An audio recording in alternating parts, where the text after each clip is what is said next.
क्या हुआ? दोस्तों, आप चौंक जाओगे कहानी सुनकर।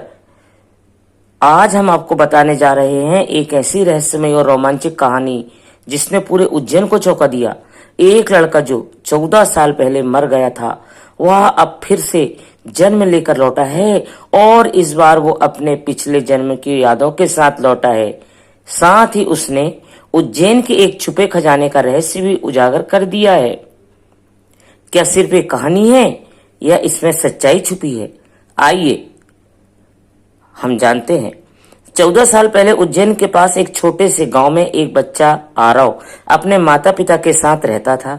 एक दिन वह महाकाल मंदिर दर्शन करने गया, लेकिन वापस रास्ते में उसका एक्सीडेंट हो गया और उसकी मौत हो गई। पूरा गांव दुख में डूब गया, लेकिन किसी को यह नहीं पता था कि यह आरव एक दिन फिर लौट कर आएगा। 14 साल बाद उज्जैन से 300 किलोमीटर दूर एक गांव में एक बच्चा जन्म लेता है। उसका नाम है विवेक। जैसे जैसे वह बड़ा होता है, वह अजीब बातें करने लगता है। मैं महाकाल मंदिर जानता हूँ, मैं पहले वहां गया हूँ। मेरा नाम आरव था। मेरी एक माँ थी जो बहुत रोती थी। मैं मर गया था, लेकिन मुझे फिर भेजा गया। इस तरह विवेक कहता है। परिवार पहले तो डरता है, लेकिन बाद में उसकी बातें सुनकर चौंक जाते हैं। खबर पूरे क्षेत्र में फैल जाती है।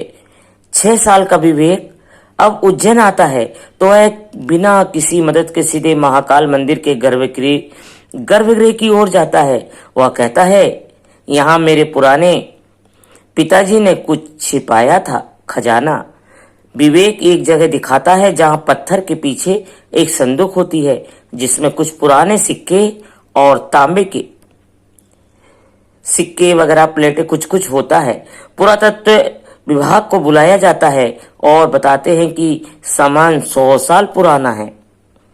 कुछ लोग इसे कल्पना मानते हैं, लेकिन विवेक की जानकारी और यह व्यवहार सब चौंक जाते हैं।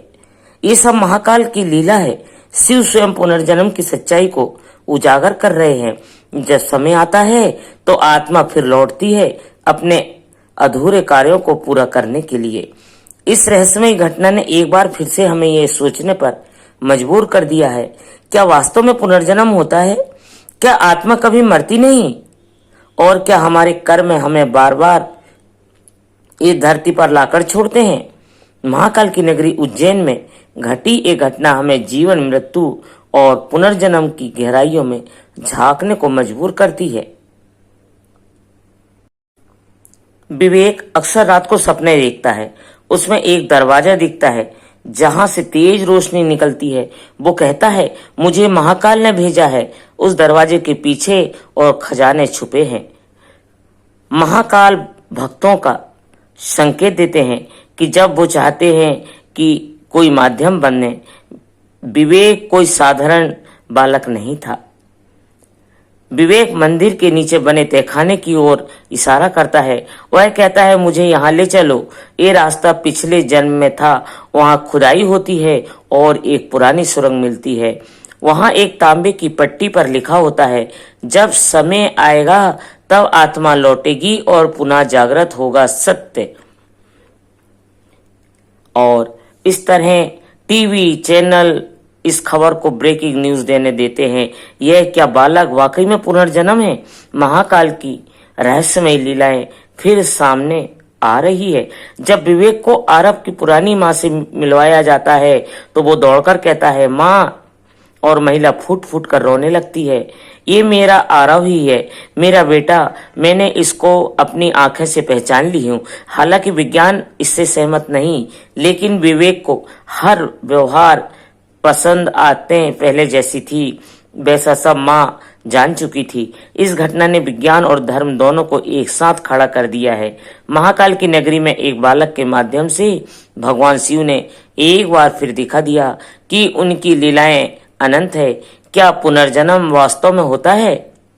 क्या आत्मा अपने अधूरे कार्यों को पूरा करने लौटती है, या सच भगवान शिव की योजना का हिस्सा है? कभी कभी सवालों में ज्यादा जवाबों को अहमियत होती है और कभी कभी भगवान खुद अपने भक्तों के जरिए संसार को कुछ याद दिलाते हैं। दोस्तों, आपको यह हमारी वीडियो अच्छी लगी हो तो हमारे चैनल को सब्सक्राइब, लाइक और शेयर जरूर करें। धन्यवाद दोस्तों। हर हर महादेव।